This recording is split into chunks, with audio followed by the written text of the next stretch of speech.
предното видео разбрахме защо Луната е толкова важна и сега идва следващият въпрос. Какво всъщност има нужда твоята Луна или нашата Луна? Защото всяка Луна се успокоява по абсолютно различен начин. И всичко започва от стихията или от елемента, в която тя се намира. И в днешното видео ще започнем с елемента Земя или земните луни. Луна в Телец, Дева или Козирог. И ще говорим не само за техните емоционални нужди, но и за това как реално се регулират и възстановяват. Ако Луната ви е в земен знак, вие не се успокоявате чрез думи, а чрез действие, стабилност и усещане за малко контрол. Луната в Телец, Дева и Козирог има нужда от сигурност в реалността. Тези хора се регулират чрез тялото, чрез рутината и малките предвидими действия, които връщат усещането за стабилност. Когато това липсва, много често идва тревожност, много често идва напрежение, много често идва вътрешно свиване и тук нервната система се регулира чрез рутина, чрез телесни практики, чрез стабилно състояние около нас и чрез малки конкретни стъпки, които водят до резултати. Земята е резултативен знак. Луната в Телец има нужда от спокойствие, има нужда от комфорт, има нужда от физическа сигурност. Това може да се случи чрез допир, чрез вкус, чрез мирис, чрез тялото.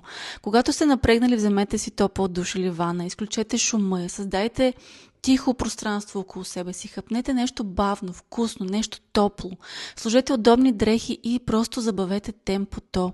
Един малък ритуал, 15 минути без телефон, в тишина или с някаква хубава музика. Вие се възстановявате бавно, но пък много дълбоко. Луна в Дева, много специални. Луната в Дева има нужда от ред, има нужда от яснота, от смисъл, от подреждане. И тук регулацията е много интересна, че става чрез действия, чрез писане или чрез някакъв анализ. Когато сте натоварени, подредете едно малко пространство, запишете какво ви напряга, изберете една задача и я довържете до край. Направете разходка сами. И всяка вечер много ви препоръчвам да изписвате всичко случило се от деня, за да разтоварите нервната система. Луната в Козирог има нужда от контрол, това са най-порасналите деца, има нужда от стабилност, има нужда от емоционалната си зрялост. И регулацията става чрез структура и чрез дисциплина. Когато сте под напрежение, направете ясен план за следващите 24 часа.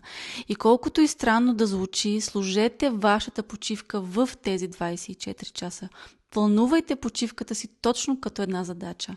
Направете нещо много бавно и много фокусирано. И тук, преди лягане, много ви препоръчвам да изключите всички дигитални устройства и да оставите нервната система да си почине. Ако Луната ви е в земен знак, балансът идва чрез стабилност, балансът идва чрез нещо, което ние създаваме сами. Така че останете за следващите водни луни, от какво имат нужда те.